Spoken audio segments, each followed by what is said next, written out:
Welcome to Advocacy in Motion. I'm your host, Tommy Finn, and we're here every week to give a vision and a voice to nonprofit organizations and individuals making a difference in our community. Before I introduce my guest today, I want to say thank you to our presenting sponsor, Niagara Conservation. Niagara has been the leading manufacturer and distributor of water-saving, cost-saving plumbing products. And here's my partner, Tricia Glowacki, to tell you all about these new products. Thanks, Tommy, and thanks, Niagara, for your continuing support of nonprofit organizations. If you want to get the ultimate experience in cleanliness and comfort without breaking the bank, and transform your bathrooms with Niagara. From toilets to bidets, Niagara has the perfect solution for any bathroom project. Niagara's award-winning products not only outperform competitors, but they also outdesign them. Thanks to innovations like stealth technology, Niagara's products can use half as much water as the competitors, providing you with a solution that will help with the environment and save you money. Shop now on Amazon or at HomeDepot.com. Well, welcome. My guest today is Jan Langbein. She is the CEO of Genesis Women's Shelter here in Dallas. Thank you for joining us. No, thank you for having us. I appreciate it. I know that on your website said your services are designed to help women and children affected by domestic abuse in our community and find a safe way to create abuse-free lives they deserve. Is that your mission statement? Is that almost? Okay. That sums up about half of it. We are there to provide safety, shelter, counseling, information, advocacy, legal services. But the other half of that mission statement is to work to raise the level of awareness about violence against women, the effects of it, and the solutions for it. So half of it is what we do every day. Then the other half is doing things just like this to where we can talk to people and let listeners or friends or neighbors know that there is help and there is hope. That is wonderful. It's a great thing to do. How did you get involved? Tell me about oh your my role. gosh. So I've been CEO for 32 years. Seriously, when I hear myself say it, that sounds so strange. But I started as a volunteer. I was the Tuesday morning volunteer. I'm a member of the Junior League of Dallas, which actually places volunteers in nonprofit organizations throughout the city. And I was the Tuesday morning volunteer, and I'd answer the helpline, and I'd rock babies, and I'd make Kool-Aid for when the kids got out of school.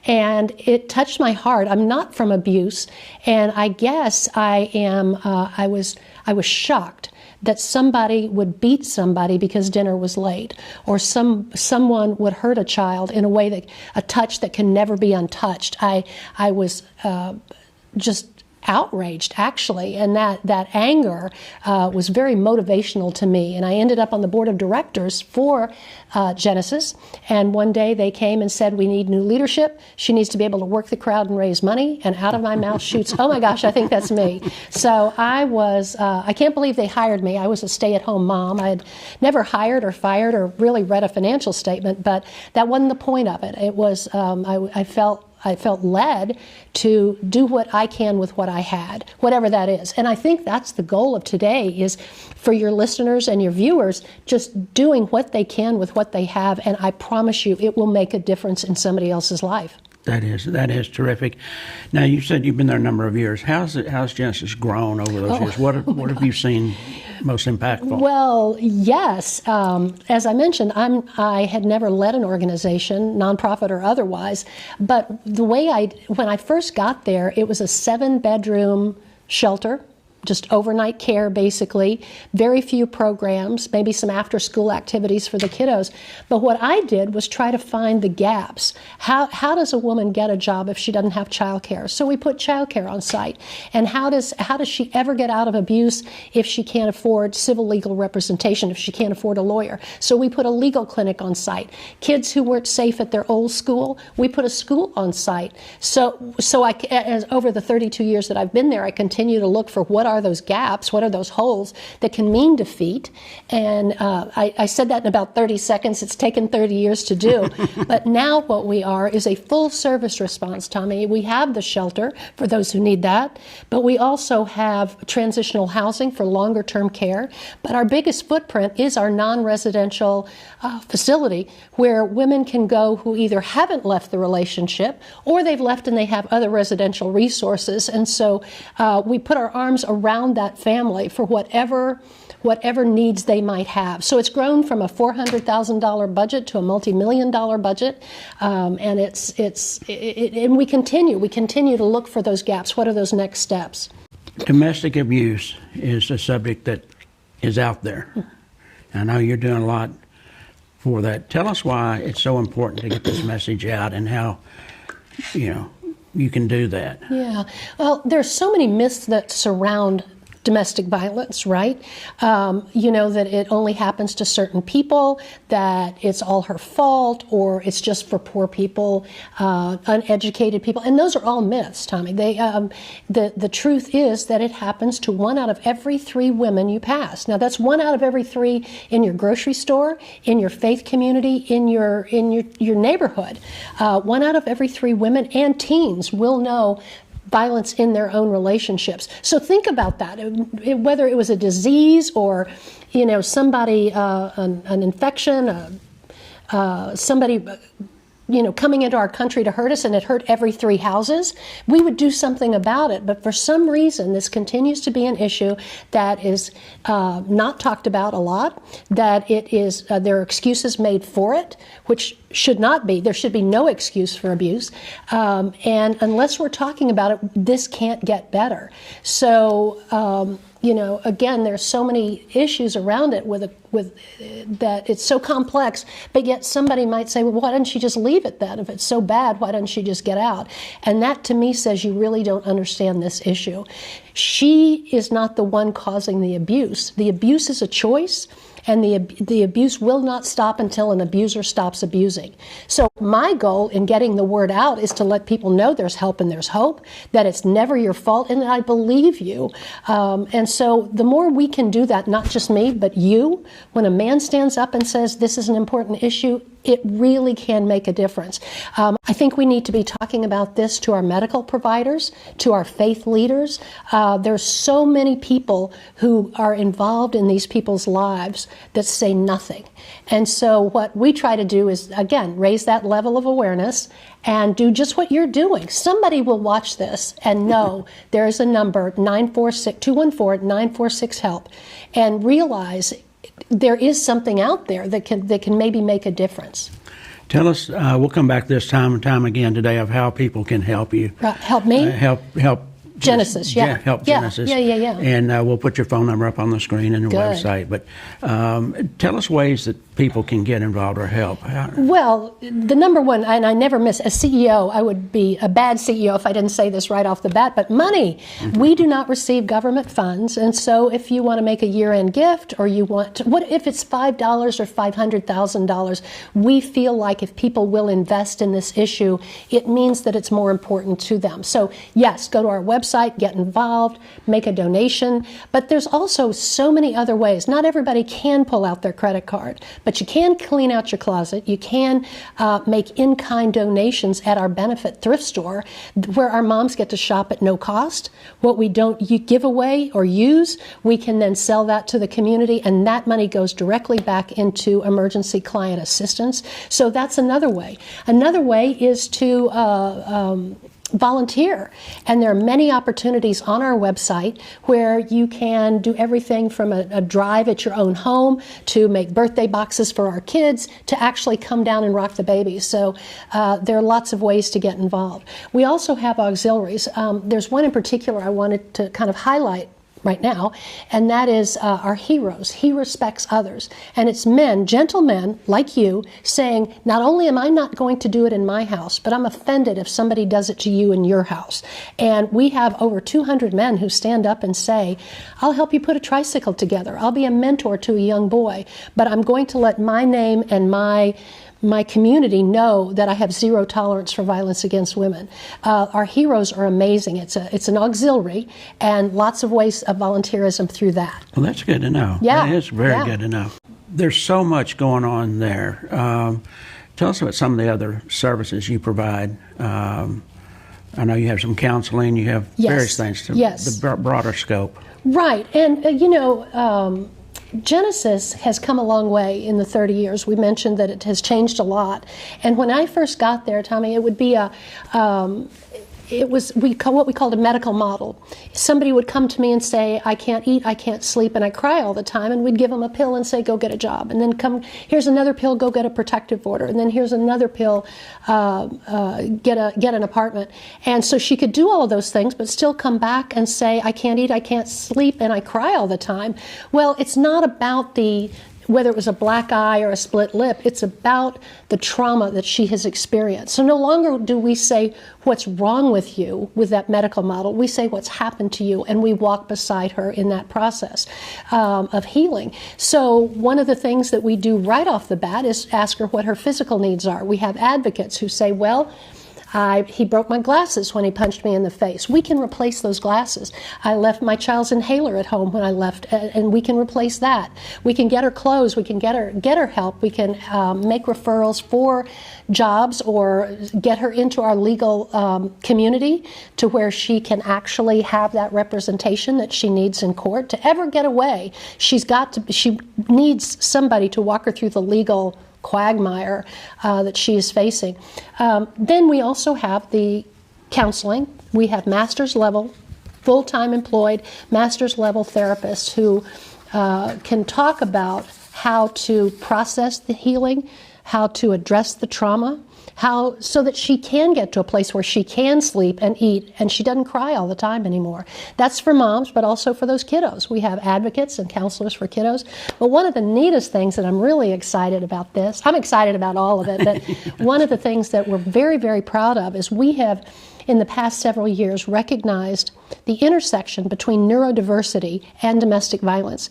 We have so many kiddos who come to the shelter who are either attention deficit, they have attention deficit disorder, or they're on the autism spectrum. And I can't even begin to imagine, if you've ever been around a child who struggles with that kind of dysregulation, when there's a meltdown, man, it sucks the life out of the whole family. And so I can't imagine how many times mom has stepped in front of the child when dad goes to shut that kid up, tell him to quit crying like a girl.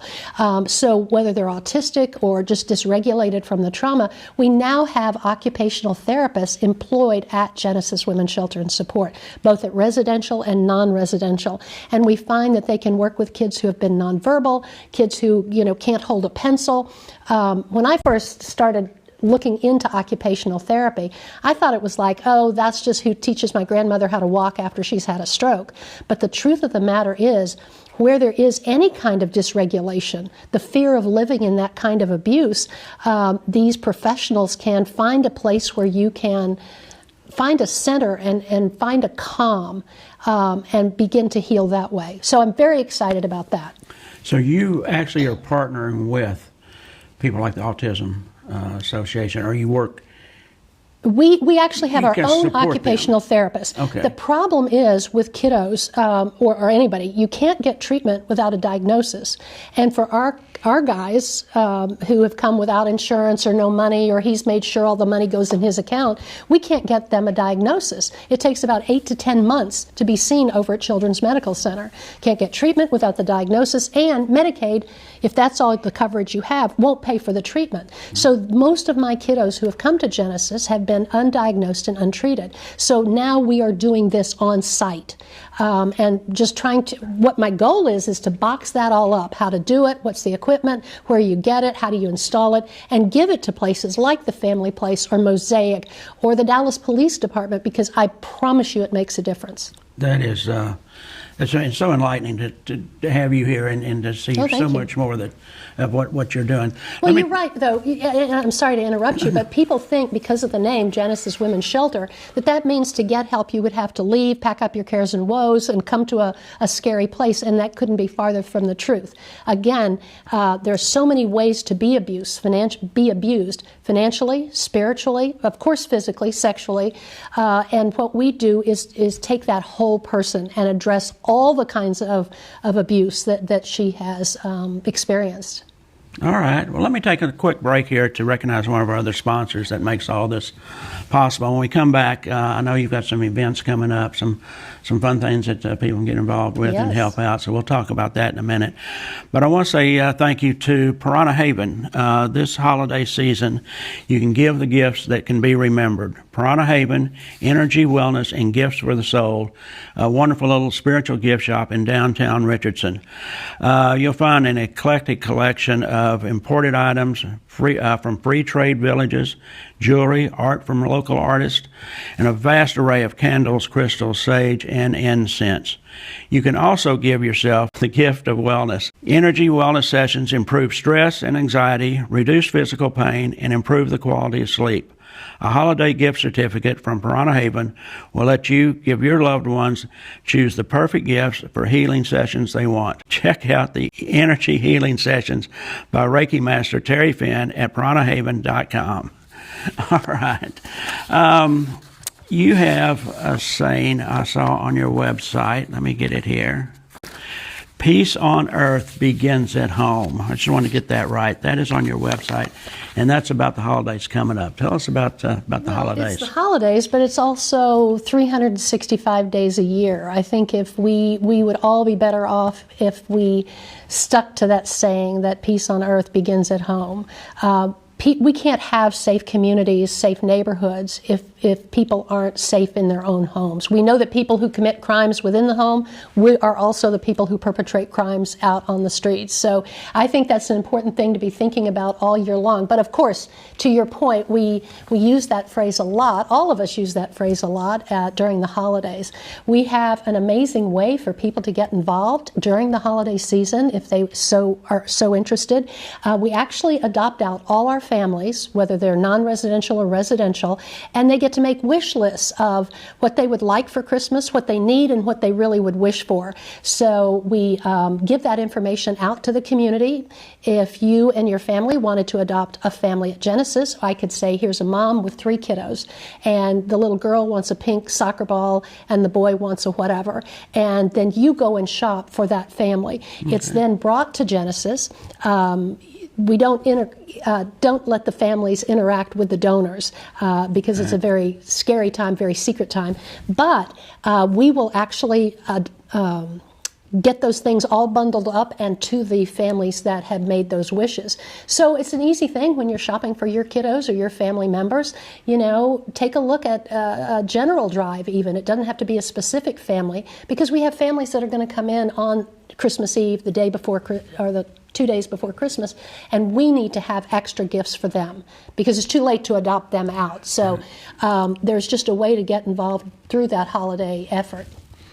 What are some of the other events or things you have throughout the year that people can get involved with? Well, you know, I told you that we do not receive government funds. All our funding is private, whether it's a grant, foundation, individual, corporation. But our special events, But our special events are very significant in our fundraising efforts. Our largest is actually happening in the spring on April the 12th, and it is a luncheon right over here at the Anatole Hotel, and our guest speaker this year is Viola Davis. Okay. Viola Davis, amazing actress, award-winning, just incredible woman, released a book last year called Finding Me, and it talks about being that little girl watching dad hurt mom and being hurt by dad. And we, even though she's been so successful professionally, there's still that little voice of that small child saying, I'm not worthy, I'm not good enough. I think it's going to be a fantastic conversation with her. And you can go on our website if somebody would like to join us for that special day. The tickets range all over the place. And so if you go to our website, you can get more information about that luncheon. We also have another auxiliary, Tommy, called Genesis Young Leaders, and it's 20 to 30, 35 to 40-ish range kiddos. I'm so old, they seem like kids to me. But who want to be involved as well, men and women, who say, you know, this is my generation coming up, and maybe we can stop that. Maybe we can break that generational cycle of violence. And so they have an event called Masquerade. It's going to be a black tie event. They're taking over the Perot Museum, and it will be an amazing evening of celebrating those who want to make a difference. And so that's on our website as well. Well, we've covered a lot of topics here. Have been very enlightening. What have we missed? What is something you'd like for people to know? Yeah, there are a couple of things too, and it sounds like, gosh, we just have all kinds of fun, with this event and that event. But there are a couple of issues that I'd like to raise. The Supreme Court about 3 weeks ago heard a case called U.S. v. Rahimi. A guy named Rahimi was charged out of Fort Worth. He was an abuser. He hurt his wife. He shot things and people, and just was a very dangerous guy. And so when he went to court, they said, you can't have your gun. There's federal and state law that says an abuser, somebody convicted, or somebody who's subject of a protective order, cannot have a gun, buy a gun, have ammunition, whatever. And they took his gun away. Well, the Fifth Circuit Court of Appeals appealed that case and made a decision that reversed it, which makes no sense to me. Okay, you're a criminal, here's some more guns for you. Yeah. Keep your guns. And we know that where there is domestic violence and firearms in the home, it ratchets up the lethality just tremendously. And so we are trying to keep abusers from having firearms so readily available, right? So anyway, about 3 weeks ago, the Supreme Court actually heard that case, and in their decisions, our fingers are double-crossed, our toes are crossed, that they will be enlightened enough to recognize the danger that they're putting American citizens in by that decision made by the Fifth Circuit. They will announce their, probably June, they'll announce that decision. But U.S. v. Rahimi should never have been appealed, in my opinion. Oh, and people all the time are saying, well, what do you say to people who say, you're just trying to take away our guns? Very easy answer. Very easy answer. Don't beat your wife. Keep your guns if you want. Don't beat your wife, and you won't have a problem with somebody trying to take it away, right? But I can't seem to get that across as much as I'd like to. But anyway, that's coming up. And then on January the 1st of 24, right around the corner, the governor has signed House Bill 5202, which is going to strengthen law enforcement's ability to track down serial rapists. Where there has been a sexual assault, a lot of times predators will rape in all different parts of the state. This one in particular that kind of kicked up this particular legislative effort, the guy assaulted a woman in South Padre Island on spring break, and then he went to Tyler, and then he went to Richardson, and by the time he got to Fort Worth, now he not only raped her, but he killed her as well. And so one county didn't know what the other one was doing, and so now we know that there'll be a database where law enforcement can go in, and I think non-sworn people, like I could go in before I let my daughter go out with some guy and check him out. And so that's a big step forward, and that goes into effect January 1st. So those are the kinds of things, too, where people can get involved, because it's not just, hey, donate your gently used clothing, but it's call your legislative officials and say, how do you stand on this issue? Why did you vote no against that? And I think we all not only have the opportunity, we have the obligation to do that. Well, I think you're exactly correct, and I'm glad to see some progress being made in those areas. Little steps, but I'm just gonna keep picking away at it. Tell us one more time how people can get in touch with you, how they can help. Yes, so our website is great, genesisshelter.org, www.genesisshelter.org. And our helpline, which is answered 24 hours a day, English and in Spanish, is 214-946-HELP. That also can be a text line. We have launched that maybe a year and a half ago, and we find that more people are texting and saying things like, oh my gosh, he's in the shower, I don't have time to talk, but I need help. So it's a way that they can still reach out and get help without having to be heard on the phone or have somebody reverse call that or track their caller ID and all of that stuff. So anyway, but it's a simple call, 214-946-HELP. I think another way to help and be involved is if you see something, say something. Yes. I was in the airport not long ago, and I saw this guy just verbally abusing his wife. Just, you're late, get your stuff over here. I'm sick of having to wait on you. And I just kind of break out in a cold sweat. And I won't go up to him while he's doing that, because she'll pay the price for that, right? Somehow it's her fault. Instead of him acting like a Can you say jackass on a podcast? The good thing about a podcast is we have no federal regulations. Okay, You can good. say He's acting like a jackass. There He's you a go. total creep. And so I didn't want it to make it worse for her. But I thought, oh boy, if she walks away and goes to the ladies' room, I'm going to be right behind her. And she did. I walked up to her and said, I don't know if you need this, but here's the National Domestic Violence Hotline on this card. You know, she gave me a really funny look and was like, who do you think you are? But she didn't throw it away. It doesn't matter about me, but somebody saw that what was happening was wrong. And it needs to be safe for the person handing them the card. You know, I wouldn't walk up or walk into a house where there is abuse, but there are ways that we can let people know that there's help and there's hope. So we can all be involved. We just have to be aware. Well, very good, and I hope we can be of help in getting the word out. I know we have quite a few listeners and viewers, so we'll share the word as well. So I want to thank Piranha Haven for being one of our sponsors, and for Niagara Conservation for supporting us over all these this past year. And we look forward to continuing into the next year. So thank you so much for joining us. Oh my gosh, I love being here. and You I make think it it's awfully great. easy, so Well, thank you. good. Thank you for joining us. Of course.